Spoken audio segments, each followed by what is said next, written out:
Assalamualaikum warahmatullahi wabarakatuh. Kepada seluruh jamaah dimanapun berada, melalui video ini kami atas nama Yayasan Sahabat Sampai Surga ingin mengucapkan ribuan terima kasih karena atas bantuan, kontribusi, wakaf dari jamaah sekalian. Alhamdulillah kita telah membebaskan 1 hektar lebih tanah yang kedepannya akan berdiri pondok pesantren tafsir Al-Quran Ibnul Azhar. Bisa kita lihat di belakang saya inilah tanah di mana ada di antara kita yang menyumbang 1 meter, ada yang 2 meter, ada yang bahkan sampai 1000 meter. Alhamdulillah, semoga itu semua dicatat sebagai amal soleh di sisi Allah yang terus mengalir pahalanya sampai kita berjumpa dengan Allah Subhanahu wa Ta'ala. Dan kembali kami mengajak jamaah untuk berkontribusi dalam rangka pembangunan pondok pesantren, ya seberapapun yang kita mampu. Mungkin kita mampu 1 sak semen misalnya, 1 batang besi, tidak mengapa. Insya Allah itu semua akan dicatat sebagai pahala yang terus mengalir di sisi Allah Subhanahu wa Ta'ala.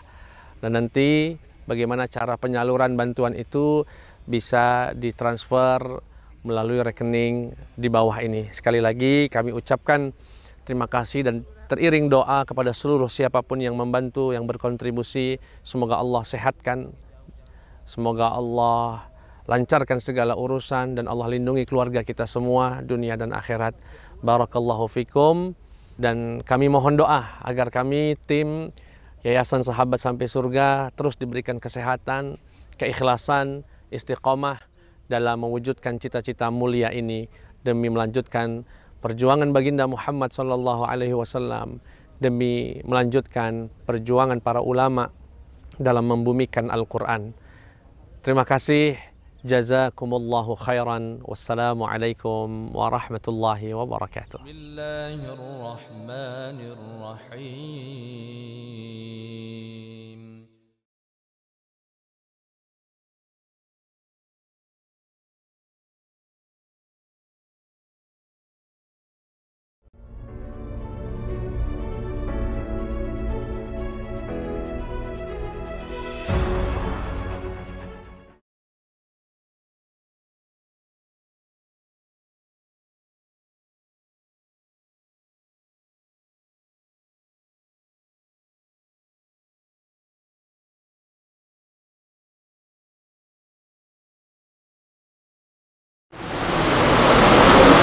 Bismillahirrahmanirrahim. Assalamualaikum warahmatullahi wabarakatuh. Alhamdulillahi rabbil alamin. Wa afdalus salati wa atammut taslimi ala sayyidina Muhammadin sallallahu alaihi wasallam wa ala alihi wa sahbihi ajma'in, amma ba'd. Alhamdulillah para jamaah sekalian, rasa puja, rasa syukur kita mari kita persembahkan kehadirat Allah Subhanahu wa Ta'ala yang senantiasa memberikan kita nikmat, di antaranya nikmat hujan ini. InsyaAllah membawa berkah, membawa manfaat, sayyiban nafi'ah. Amin ya rabbal alamin. Salawat beriring salam tercurahkan kepada junjungan Nabi besar Muhammad sallallahu alaihi wasallam. Semoga kita semua bisa menghidupkan sunnahnya dan kelak mendapatkan syafaatnya. Amin ya rabbal alamin. Salah satu sunnah ketika turun hujan begini, selain doa yang mustajab, itu mengambil sedikit air hujan itu untuk kemudian diusapkan di badan atau di pakaian. Disebutkan oleh Imam Bukhari dalam kitab Adabul Mufrad bahwasanya sahabat itu kalau hujan begini sebagian pakaiannya dibasahkan. Kenapa Ustaz? Berkah. Berdasarkan firman Allah, dan kami turunkan dari langit ma'an mubarakah, air yang diberkahi. Jadi yang mengatakan air itu berkah adalah Allah Subhanahu wa ta'ala. Berkah ini. Makanya dulu kalau kami masih kecil, anak kecil, nah mandilah kau, mandilah galau-galau. Ya mungkin alasannya adalah biar berkah. Tapi kalau lagi demam jangan, dia tambah sakit. Termasuk beberapa waktu yang lalu viral katanya pasangan suami istri yang belum punya anak, salah satu terapinya mandi bareng di bawah air hujan. Gimana Ustadz? Setuju enggak? Ya setuju aja. Insya Allah berkah airnya. Tapi mandinya jangan depan rumah, kejungan uang. Mandinya di dalam. Ini mandinya di luar, buka jilbab. Bukan berkah itu namanya. Melanggar syariat di dalam. Dan minta sama Allah semoga melalui keberkahan ini dapat merubah sel-sel dalam tubuh yang mungkin karenanya tadinya tidak bisa punya anak langsung punya anak. Insya Allah Allah kabulkan. Apalagi doa saat turunnya hujan adalah doa yang mustajab. Amin ya rabbal alamin. Bapak Ibu yang dimuliakan Allah Subhanahu wa taala, malam hari ini kita akan sama-sama mengkaji keistimewaan umat Nabi Muhammad sallallahu alaihi wasallam yang ketujuh. Yang ke-7. Pada minggu lalu di Musala Soto itu yang ke-5 dan yang ke-6. Apa itu yang ke-6? Bahwasanya umat ini, kita ini satu-satunya umat yang bercahaya di padang mahsyar. Satu-satunya, Pak. Bayangkan manusia yang sejak Nabi Adam sampai hari kiamat nanti dikumpulkan di satu tempat namanya padang mahsyar. Berapa miliar itu? Banyak sekali. Tetapi Nabi Muhammad sallallahu alaihi wasallam bisa membedakan. Pacak tahu mana umatnya mana bukan. Padahal Nabi tidak jingok kita. Nabi tidak pernah ketemu kita. Kita tidak pernah ketemu Nabi. Kita tidak pernah melihat Nabi. Ya, Nabi tidak tahu wajah kita, tapi Nabi tahu mana umatnya mana bukan. Dari mana? Dari cahaya. Satu-satunya umat yang bercahaya di hari kiamat adalah umatnya Nabi Muhammad sallallahu alaihi wasallam. Yang cahaya itu salah satu sebabnya adalah berkahnya air wudu yang sering setiap hari tidak kurang dari 5 kali kita berwudu. Dan itu insya Allah akan menjadi cahaya yaumal qiyamah, sehingga Nabi mengenali, oh itu umatku, umat yang bercahaya. Nuruhum yas'a baina aydihim wa bi aymanihim. Cahaya mereka memancar di hadapan mereka dan dari sisi kanan-kanan mereka. Insya Allah kita semua. Jadi kita ini jelek-jelek mah ini mungkin ada yang pesek, ada yang kecil, ada yang macam-macam, hitam. Tapi di hari kiamat, insya Allah umatnya Nabi Muhammad umat yang bercahaya. Alhamdulillah. Malam hari ini keistimewaan yang ke-7. Apa itu? Umat ini dijadikan umat yang terbaik dibandingkan umat-umat terdahulu. Berdasarkan firman Allah Subhanahu wa taala, a'udzu billahi minasyaitonir rajim. Kuntum khayra ummatin ukhrijat lin-nasi ta'muruna bil ma'ruf wa tanhauna 'anil munkar wa tu'minuna billah, dan seterusnya. Allah yang mengatakan kuntum, kalian wahai umatnya Nabi Muhammad sallallahu alaihi wasallam, khaira ummah, sebaik-baiknya umat, ukhrijat linnas, yang dikeluarkan, dilahirkan, diciptakan untuk manusia seluruhnya. Ta'muruna bil ma'ruf, kalian memerintahkan kebaikan, ngajak wong. Semangat nian umat Nabi Muhammad ni ngajaki wong, yo ngaji, ayo belajar, dan seterusnya. Wa tanhauna 'anil munkar, dan kalian umat yang semangat mencegah dari kemungkaran. Itu dalil yang pertama dari Al-Qur'anul Karim, surat Al-Imran ya, ayat ke-110. Dari hadis Nabi Muhammad sallallahu alaihi wasallam, Nabi bersabda, antum tuwaffuna sab'ina ummah, kalian wahai umatku adalah penyempurna dari 70 umat yang pernah diciptakan oleh Allah Subhanahu wa taala. Sedangkan antum khairuha, kalian adalah sebaik-baiknya umat, wa akramuha 'ala Allah azza wa jalla, dan kalian umat yang paling mulia atas Allah Subhanahu wa taala.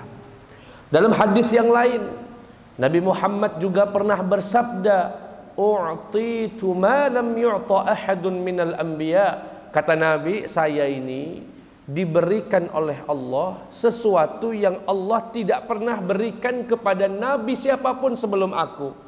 Kata Nabi Muhammad sallallahu alaihi wasallam,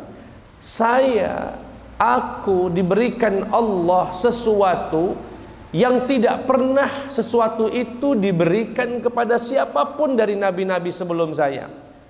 Faqulna ya Rasulullah ma huwa, para sahabat kemudian bertanya, apa sesuatu itu ya Rasulullah yang hanya engkau yang diberikan, sedangkan nabi-nabi terdahulu tidak diberi. Nabi menjawab, nusirtu birru'b,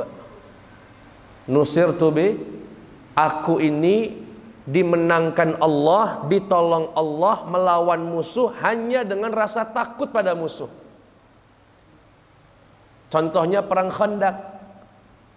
Perang Khandaq itu Bapak Ibu ya, kalau kita pernah belajar sirah nabawiyah, pernah belajar perjalanan Nabi Muhammad, perang Khandaq itu tidak terjadi kontak fisik.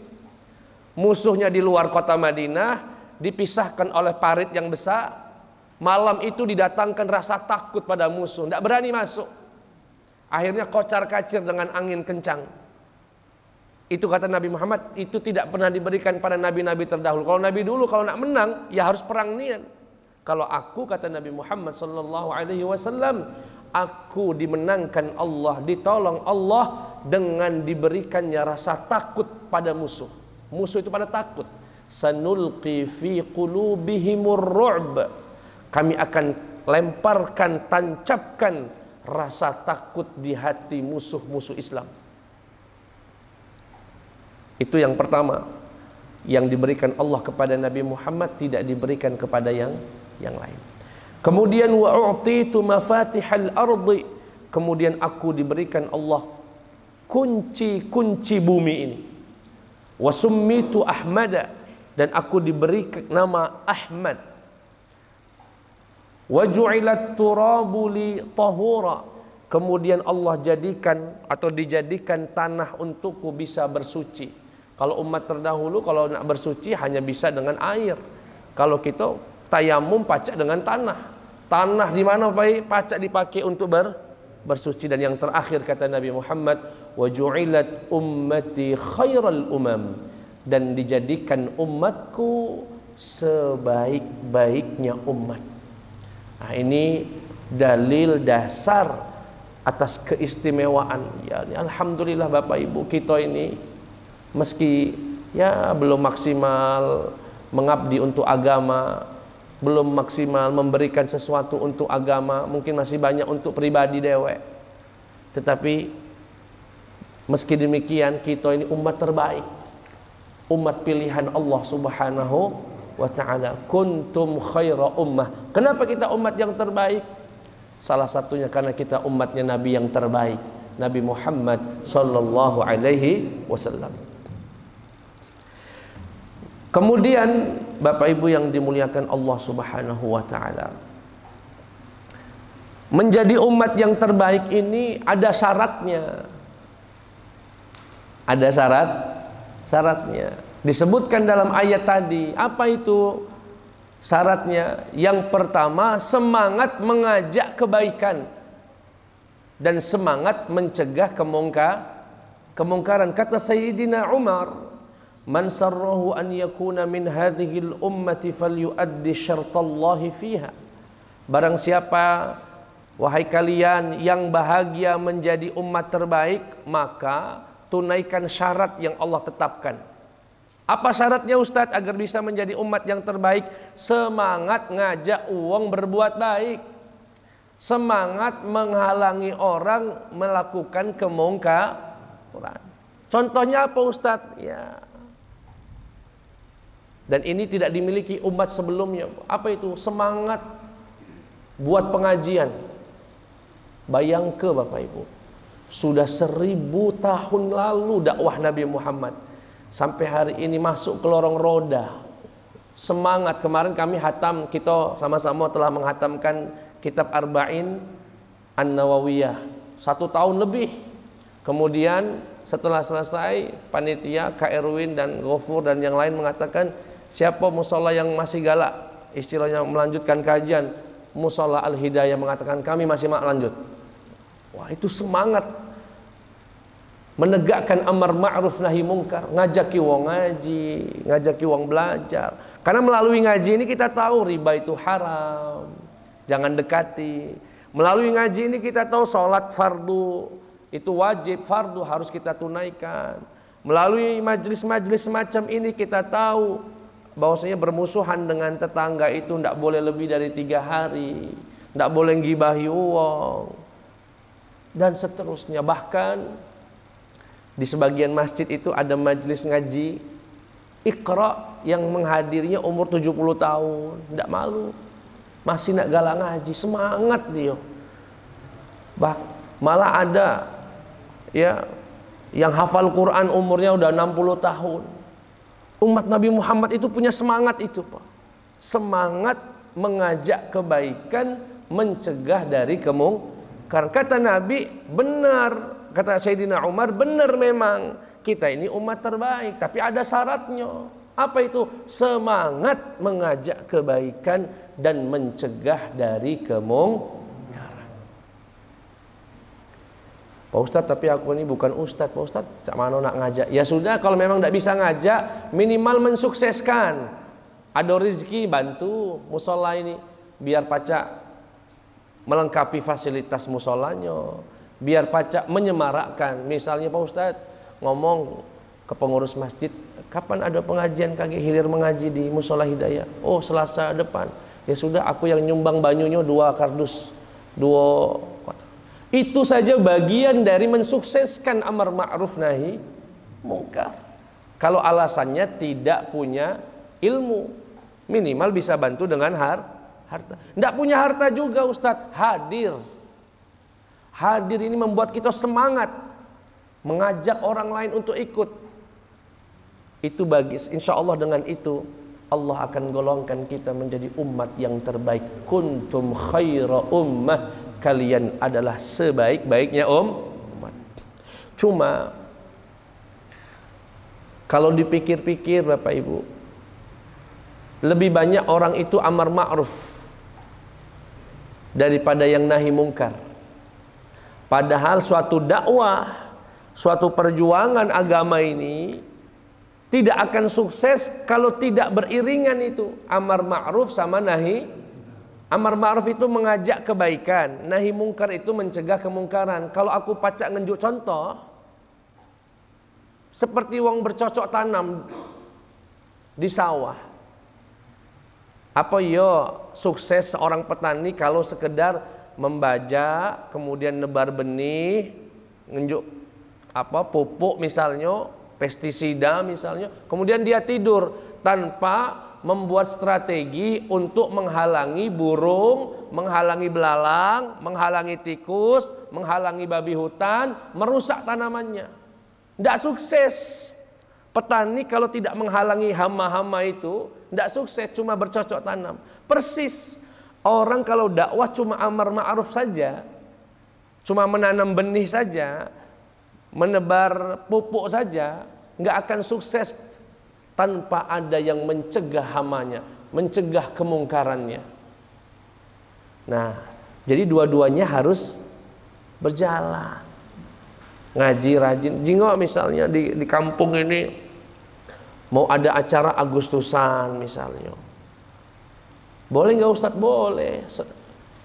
Ya, mengungkapkan kebahagiaan, syukur atas nikmat Allah, kita diunjuk kemerdekaan, alhamdulillah. Tahu-tahu lombanya misalnya lomba yang mengumbar aurat. Suami bukan sama istrinya, laki perempuan joget. Kadang ada perempuan ada laki cuma dipisahkan dengan balon, joget bareng. Bukan istrinya, bukan suaminya. Ini kan mungkar. Seharusnya seorang muslim ngenjuk pendapat, kita pacak berbahagia tanpa harus melakukan kemungkaran. Kita bisa kok buat lomba yang kita bahagia, seru, pacak rame-rame tanpa harus melanggar syariat. Nah, yang berani mengucapkan itu telah nahi mungkar namanya. Cuma sayang memang yang nahi mungkar ini tidak banyak. Kenapa? Banyak yang tidak suka. Kalau yang ngajakin kebaikan kan, ayo sedekah, ayo sholat, ayo rajin baca Quran, ayo kita hadir pengajian. Insya Allah yang begini nggak akan dimusuhi orang. Bagus. Tetapi haram riba, haram ini, dilarang itu, dilarang ini, nanti kita dilaknat Allah. Nah yang begini tidak senang wong. Padahal sekali lagi tidak akan sukses dakwah kecuali dua-duanya berjalan. Kecuali dua-duanya berjalan. Dan umat ini akan menjadi umat yang terbaik kalau kedua-duanya dipenuhi, ya, terwujud dalam satu umat, maka dia akan menjadi umat yang terbaik. Dan yang sangat disayangkan, ketika ada, mohon maaf, sebagian tokoh agama yang mungkin semangat amar ma'ruf merendahkan yang nahi mungkar. Sebaliknya, ulama yang semangat nahi mungkar menganggap remeh yang amar ma'ruf dan membanggakan dirinya masing-masing. Yang nahi mungkar mengatakan, iya, cuma saya yang berani, cuma saya yang melawan, yang lainnya pada takut misalnya. Itu ghurur namanya. Dia terbuai, ujub dengan dirinya, ujub bin nafs. Sedangkan yang satu, hari ini haram-haram terus, misalnya kerasnya menggambarkan Islam. Kita tuh harus dakwah dengan lembut. Iya betul, ada saatnya kita lembut, ada saatnya kita harus menegaskan sesuatu yang harus ditegaskan. Dan kedua-duanya seharusnya jangan saling menjatuhkan. Keduanya harus seiring berjalan. Walaupun tidak kita pungkiri ada yang mencegah kemungkaran, tapi dengan cara yang mungkar juga salah. Tidak boleh mencegah kemungkaran dengan caci maki, mencegah kemungkaran dengan misalnya meledakkan bom. Itu bukan nahi mungkar. Itu namanya nahyum mungkar bil mungkar. Itu mencegah kemungkaran dengan kemungkaran, bahkan dengan kemungkaran yang lebih besar. Dan itu bukan manhajnya Nabi Muhammad sallallahu alaihi wasallam. Ada wong mabuk-mabuk di pinggir jalan sini di lorong roda. Mungkar enggak itu? Mungkar. Perlu dilarang enggak usah, perlu dilarang, tapi jangan digebuki. Itu bukan cara yang baik. Cara yang baik bagaimana? Kalau dia sudah sadar, besok 2 hari 3 hari silaturahimi, njuk nasihat. Tidak berani, ajak Pak RT. Ya. Tidak berani juga minimal melarang anak-anak kita untuk bergabung sama mereka. itu juga sudah bagian dari nahi mungkar. Insya Allah kalau semangat mengaji, semangat amar ma'ruf nahi mungkar ini terus dihidupkan, umat ini akan dalam keadaan baik-baik saja. Dalam keadaan baik-baik saja. Dan yang ketiga syaratnya setelah amar ma'ruf nahi mungkar adalah wa tu'minuna billah, menguatkan iman kepada Allah Subhanahu wa ta'ala. Bapak Ibu yang dimuliakan Allah Subhanahu wa ta'ala, apalagi kita di kota ini sering nafsi-nafsi, ayo urusan dia lah, urusan dia. Ya, padahal kata Rasulullah sallallahu alaihi wasallam, barang siapa yang mampu mencegah kemungkaran, mampu dia, tetapi dia tidak mau melakukannya, Allah akan permalukan dia nanti di hari akhirat di depan manusia. Di depan manusia. Sering terjadi Pak, mohon maaf misalnya Pak ya, di birokrasi nyogok, atau ada salah satu warga dipersulit, dihalang-halangi, kita jengok dan kita mampu menegurnya, tapi kita tidak mau menegurnya, maka na'udzubillah orang semacam ini bisa dipermalukan Allah nanti di hari kiamat. Sampaikan Pak. Makanya saya senang sekali waktu itu ada sosial eksperimen namanya di YouTube ya. Jadi ini baik, acting baik. Ada seorang majikan bawa pembantunya nggak dikasih makan. Majikannya makan di meja banyak mewah, pembantunya duduk di pinggir uang hinanian itu. Kemudian mau lihat respon wong yang masuk itu. Begitu wong itu masuk dan dia lihat, apalagi sampai dibentak-bentak, sudah nggak diunjuk makan, dibentak-bentak pula, bangun seseorang dan mengatakan, ini juga manusia, perlu dimuliakan, sambil nangis-nangis. Nah ini orang, meski dia bukan ustadz, dia telah menegakkan nahi mungkar. Dia melihat kemungkaran dan dia lihat punya kesanggupan untuk menyegahnya. Dia berdiri dan tunaikan kewajiban sebagai seorang muslim. Maka dia insya Allah termasuk khaira ummah, sebaik-baiknya umat. Bukan yang diam, biarlah udah nggak usah urusin dia, lah, jangan. Itu yang sering terjadi. Udah biarin aja. Akhirnya umat ini, apalagi di perkotaan ini, akhirnya nafsi-nafsi, tidak ada urusan. Saya ketika COVID kemarin Bu ya, Bapak Ibu, dapat informasi dari jamaah, Ustadz, banyak orang sekarang apa namanya itu, rentenir itu apa bahasa orang kita? Mekar, uang mekar. Apa namanya? Uang mekar ya, rentenir. Datang ke rumah-rumah nawar ke modal. Di masa-masa COVID itu salah satu dosa yang sangat menyebar adalah rentenir. Karena rentenir ini tahu uang lagi kesusahan dana, lagi kesusahan duit, nak buka usaha lagi lah sulit, datang. Besoknya jadwal kami khutbah di Masjid Fajar Siddiq. Tadinya saya mau membahas tentang sesuatu, saya ganti judulnya tentang bahayanya rentenir ini.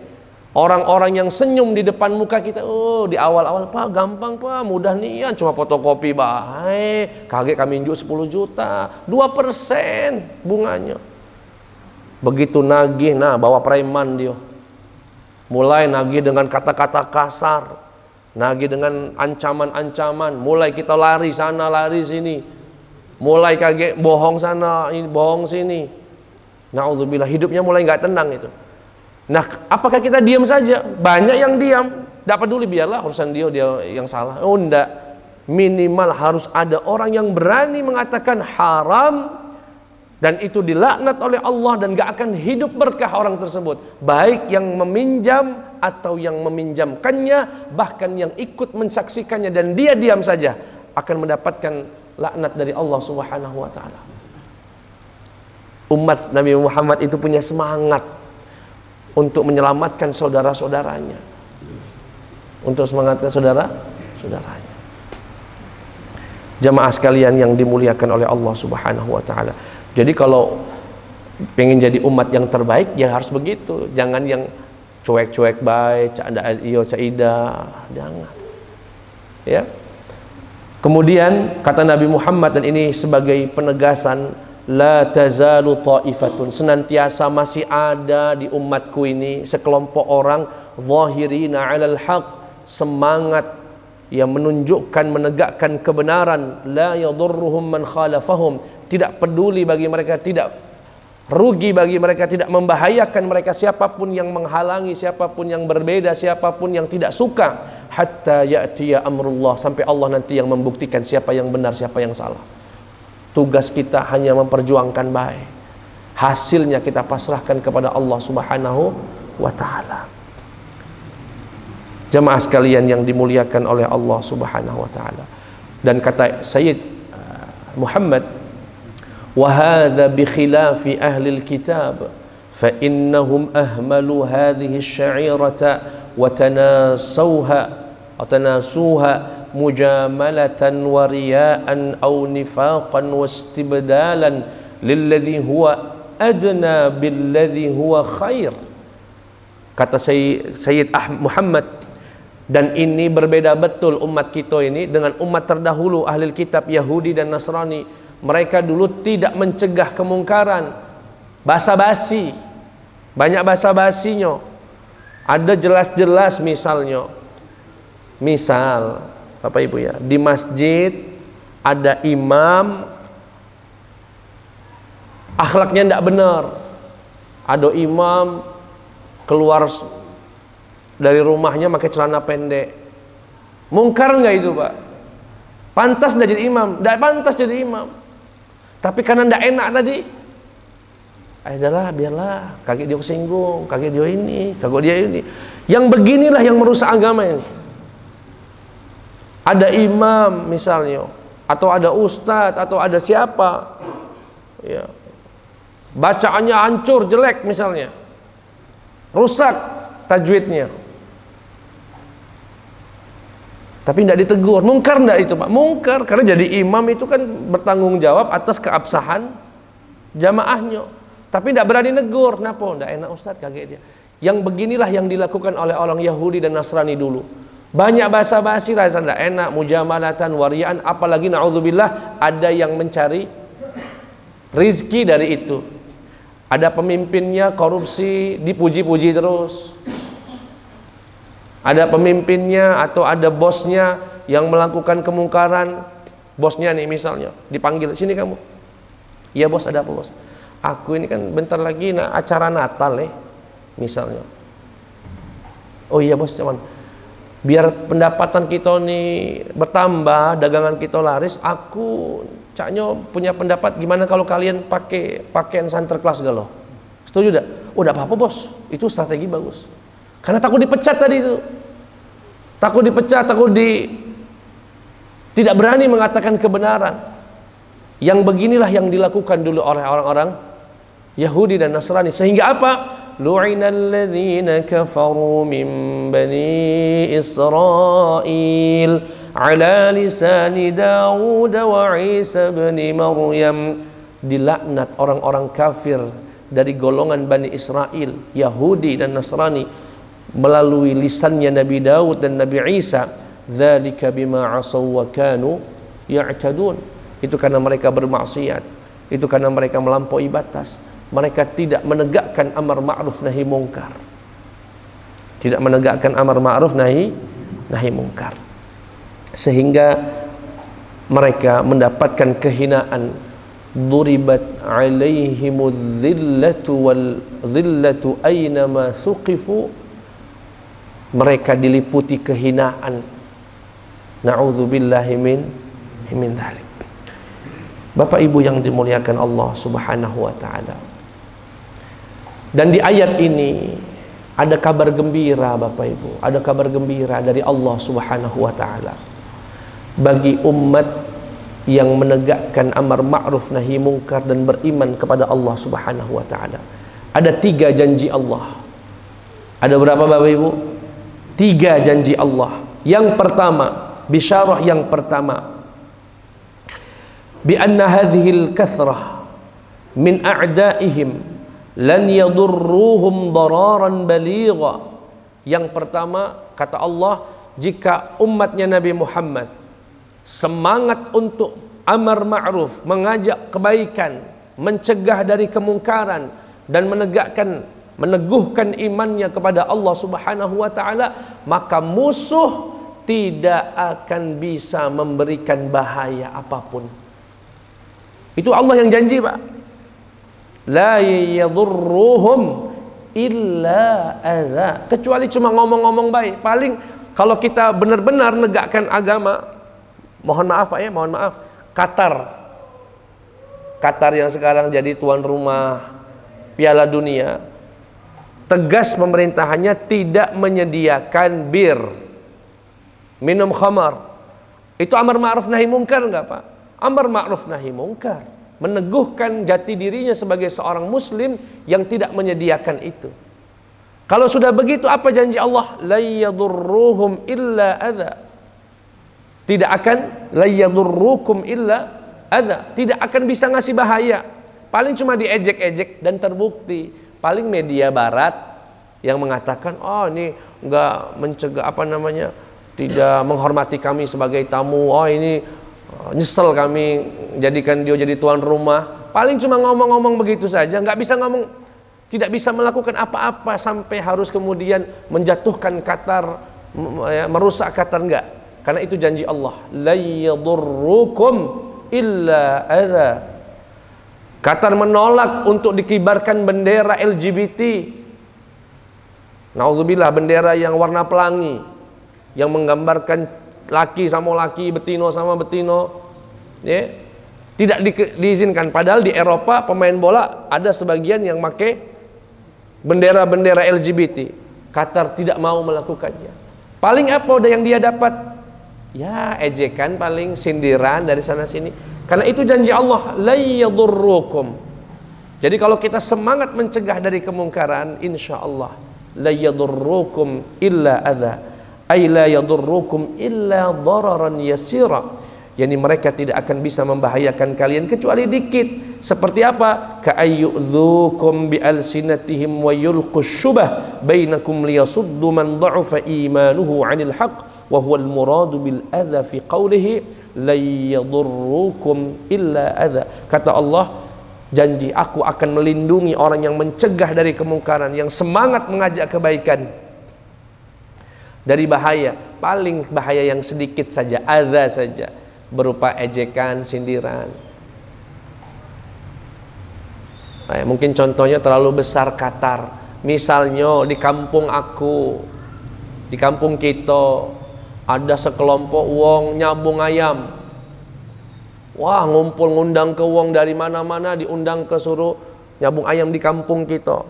Kebetulan pemodalnya wong kaya di kampung kita misalnya, wong berpengaruh. Tidak ada yang berani menegurnya. Tegaklah kita sebagai umat Nabi Muhammad, bukan menghancurkan, dengan cara yang baik. Sampaikan, nasihati. Bila perlu kita ambil mimbar-mimbar, ustadz pegang mic-nya. Ini senjatanya ustadz ini, yang mengatakan wallahi haram nyabung ayam, demi Allah haram nyabung ayam. Kalau tidak segera diberhentikan, khawatir kampung ini akan dilaknat Allah Subhanahu wa taala. Berani mengucapkan itu. Ustadz, nanti mereka ngancam kita. Kaki ustadz dibahaya ke, kaki ustadz bakal di la yadurrukum illa adza. Enggak bisa ngapa-ngapain, paling ngomongin saya di belakang, paling ngejek-ngejek saya. Nah, inilah pentingnya orang yang di sekeliling ustadz untuk menyemangati dan memberikan yang terbaik, karena tahu mencegah kemungkaran.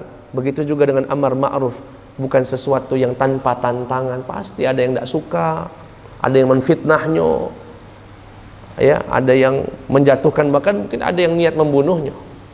Tapi sekali lagi yakinlah, la yadurrukum illa adza, dan ini janji Allah Subhanahu wa taala. Janji yang kedua yang Allah akan berikan, wa iyyuqatilukum yuwallukumul adbar. Kata Allah, kalau kalian umat Islam semangat berdakwah, semangat mengadakan pengajian, ngajaki uang untuk berbuat baik, mencegah dari kemungkaran, andaikan musuh kalian memerangi kalian, wa iyyuqatilukum yuwallukumul adbar thumma la yunsarun. Mereka akan kabur begitu melihat kalian. Mereka akan kabur melihat umat Nabi Muhammad. Tidak berani kalau umatnya semangat amar ma'ruf nahi. Tapi kenyataannya apa sekarang? Musuh itu makin berani sama kita. Israel makin berani sama. Kenapa? Karena kita belum amar ma'ruf nahi mungkar. Allah tidak ngenjuk janji ini gratis begitu saja. Harus kita buktikan dulu. Ya, bagaimana umat ini mau menang? Riba itu udah hampir 90% kali dialami oleh umat ini. Siapa hari ini rakyat yang nggak pakai leasing? Siapa, Pak? Di Palembang ini yang selamat dari leasing, dari rentenir, pajak dihitung. Bagaimana Allah akan menurunkan janji-janjinya ini? Bahkan se-Indonesia ini, siapa? Hanya sedikit yang illa man rahimah rabbuh, kecuali Allah yang beri rahmat saja. Hampir umat ini ya Allah, sedikit sekali yang selamat dari riba, dan susah mau selamat itu. Hanya orang-orang yang dirahmati Allah Subhanahu wa ta'ala. Siapa coba kira-kira di antara kita ini, misalnya, yang tidak menyetel maksiat di rumah-rumahnya, diumbar aib, ghibah, tiap hari gosip artis disetel berjam-jam di rumah kita? Siapa yang tidak? Masa iya ada umat Nabi Muhammad nyetel acara gosip rumah tangga orang, diumbar, kita tonton menikmatinya, bahkan ngikut komentar, nge-like pulo, mencari beritanya pulo? La haula wala quwata illa billah. Masa iya umat Nabi Muhammad begitu? Jadi wajar kalau hari ini umat Nabi Muhammad sallallahu alaihi wasallam terpinggirkan. Bahkan dalam satu hadis dikatakan, yushiku an tada'al umam alaikumul umam kama tada'al ala qas'atiha, atau kama qala alaihi salatu wassalam, yushiku an tada'a alaikumul umam kama tada'al akalatu ala qas'atiha.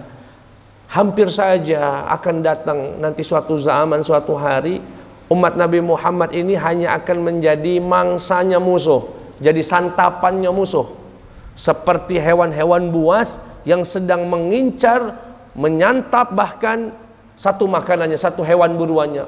Umat jadi hina. Kapan itu? Ketika umat ini terlalu cinta dengan dunianya. Ada di Probolinggo mungkin nih, wali kotanya Habib. Ya, aku melok beberapa berita sekali. Menutup klub-klub diskotik. Tidak ada di kampung kami, di kota kami, klub-klub hiburan malam. Titik. Itu kan nahi mungkar namanya, dari seorang wali kota. Yang protes bukan orang kafir, yang protes orang muslim. Demo Habib, mengatakan, Bib, kami nak makan dari mana? Bib, ini bukan. Bib, aku hormat sama Habib karena guru aku, tapi ini kan muslim galau yang ngomong itu. Muslim galau. Sedih kalau kita lihat, ya Allah, seharusnya mereka bersyukur punya wali kota semacam itu. Dan insya Allah kebijakan itu tidak akan membahayakan saudara kita yang non muslim, akan justru mendapatkan manfaat juga. Hanya mengganggu kepentingan bos-bos besar di baliknya yang tidak bertanggung jawab atas rusaknya akhlak. Walaupun harapan kami, para wali kota, para pemimpin, kalaupun mau mencegah kemungkaran harus memberikan solusi. Jangan sekedar nutup tapi tidak ngejuk lapangan kerja buat rakyatnya yang memang harus makan. Karena nanti akhirnya mereka menyalahkan kebijakannya, ya, padahal bukan kesalahan kebijakannya, strateginya yang kurang pas. Sedih sekali. Umatnya Nabi Muhammad malah yang protes. Ya, na'udzubillahi min dzalik. Itu janji Allah yang kedua. Apa itu? Wa yuqatilukum yuwallukumul adbar. Kata Allah, dan jika mereka memerangi kalian, Mereka akan lari berpaling meninggalkan kalian, takut dengan umat Nabi Muhammad yang sudah kompak untuk meneguhkan imannya kepada Allah, yakin betul dengan syariat Allah, yakin betul dengan ajaran Allah dan Rasulnya, menegakkan amar ma'ruf nahi mungkar. Musuh akan lari, musuh akan lari. Pak, Bu, tadi saya sebutkan hadis di awal, musuh kita itu takut mati. Tapi kalau umat Nabi Muhammad, kalau memang sudah ada fatwa jihad dari yang berwenang, itu kalau sudah keluar rumah bayangannya surga. Tidak takut mati umat Nabi Muhammad itu. Tidak takut mati. Saya mungkin pernah cerita, kenalan kami Haji Hasan almarhum, ya, orang Mesir, bercerita tentang kemenangan Mesir menghadapi Israel di 6 Oktober, tanggal 6 bulan Oktober tahun 60. Itu kan satu kebanggaan bagi Mesir karena pernah mengalahkan Israel, merebut Tursina saat itu, dan sampai hari ini dirayakan. Saya tanya, Cak Mano kisahnya itu dulu. Beliau cerita, kami ini rakyat Mesir, galau-galonya turun, militer tidak militer, warga sipil pun diinjuk senjata. Tapi apa rahasia menangnya? Jawabannya sangat indah sekali. Wahai ibni, wahai anakku, kata beliau, kami ini menang bukan karena senjata kami lebih canggih, bukan. Canggihan, wah, Israel dari kami, pacak dibantu Amerika pula. Lalu apa? Senjata kami itu justru ada di hati mereka. Di hati orang-orang Israel apa? Mereka itu takut mati. Takut Ibu mungkin Bapak pernah lihat video tank-tank Israel datang ke Palestina. Apa mundur anak kecil bagi umat Islam? Enggak, lempar batu dia. Tapi kalau ada bom yang masuk ke Israel meledak, alarm senegara itu bunyi galau, wong lari, kabur, masuk ke dalam lorong-lorong yang sudah dipersiapkan. Takut cak tikus masuk lorongnya. Tapi kalau umat Nabi Muhammad enggak. Dia tahu mut ish kariman au mut syahidan. Dia tahu sebagai seorang muslim hidup mulia atau dia mati dalam keadaan syahid. Itu kekuatannya. Tapi kapan kekuatan itu paca ada? Kalau mereka benar-benar yakin iman sama Allah, wa tu'minuna billah, beriman kepada Allah, ta'muruna bil ma'rufi wa tanhauna 'anil munkari wa tu'minuna billah. Itu janji Allah yang kedua. Janji Allah yang ketiga buat umat Nabi Muhammad sallallahu alaihi wasallam. Apa itu? Annahum ba'da nasrihim 'alaihim lan takuna li ahli al-kitab wa 'ala ra'sihimul yahud quwwatun aw syaukatun lil akhdhi bi tha'rihim ba'da dhalik. Apa itu? Allah tidak akan memberikan kekuatan kepada musuh untuk membalas kita. Saya ulangi lagi, berarti ada berapa tadi janjinya? Kita tidak akan diberikan bahaya kecuali cuma ejekan-ejekan baik. Yang kedua, kalaupun mereka berani melawan langsung kabur. Yang ketiga, kalau kita sudah menang dan mengalahkan mereka, mereka tidak punya kekuatan untuk membalas kita selama kita menegakkan syarat-syarat yang Allah tetapkan. Apa itu syaratnya? Yang pertama, al-imanu billah, yakin dengan Allah. Kita ini banyak yakin dengan Allah melalui lisan baik, tapi amal kita tidak membuktikannya.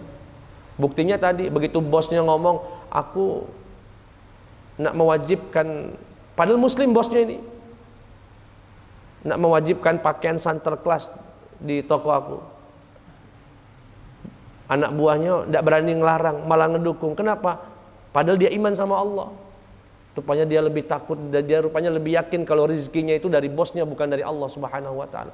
Kalau orang punya keyakinan rezekinya dari Allah, dia akan ngomong sama bosnya, bos, kalau aku boleh pendapat bos, tidak usah lah bos, kita ada strategi lain bos, pacak yang lebih elegan bos, kita itu udah halus nian. Tapi kalau bosnya maksa, dia pacak berani, aku resign. Berani dia memtaruh. Kenapa? Dia yakin rezekinya dari Allah Subhanahu wa ta'ala.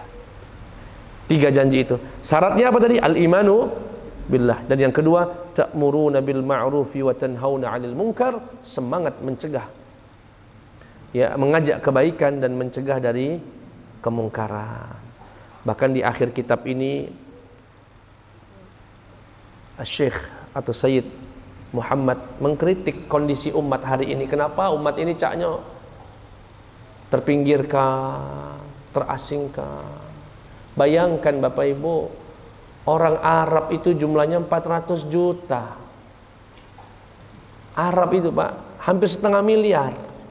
Mulai dari Maroko, Tunisia, Aljazair, Mauritania, Mesir, Sudan. Nyebrang laut, ada Saudi Arabia, ada Libanon, ada Syria, ada Bahrain, ada Qatar, ada Emirat, ada Yordan, ada Oman, ada Yaman. Arab keliling, Muslim galau. Ada wilayah kecil nian, jumlahnya 6 juta 7 juta orang. Israel namanya. Bukan negara, Israel namanya. Yang setengah miliar tidak bisa apa-apa. Tidak bisa apa-apa. Takut dengan yang kecil itu. Dan itu sejak tahun 60 sampai hari ini tidak bisa ngapa-ngapain. Lah sudah berapa tahun? Setengah abad. Yang salah siapa? Yang salah kita yang tidak mau kembali menghidupkan iman kepada Allah, kembali meneguhkan, menguatkan iman kepada Allah dan semangat amar ma'ruf nahi mungkar. Malah amat disayangkan informasinya di Arab Saudi sekarang justru kemungkaran makin merajalela. Semoga Allah menjaga. Karena gimana pun Arab Saudi adalah bagian dari umat ini. Semoga Allah jaga itu. Makanya saya kemarin dalam pengajian di rumah Ustadz Tirmidzi, kalau tidak salah ya, di rumah Ustadz Tirmidzi, berpesan, ini mohon maaf Pak Ibu ya, saya tidak mengajar, tapi kalau saya boleh berwasiat, mohon di dalam doa Bapak Ibu jangan terus-terusan untuk pribadi. Tiap doa, ya Allah ampuni aku, ya Allah lapangkan rezeki aku terus yang disebutnya. Salah enggak Ustaz? Enggak salah. Tapi mohon ditambah. Apa itu? Ya Allah berikan kami pemimpin yang adil.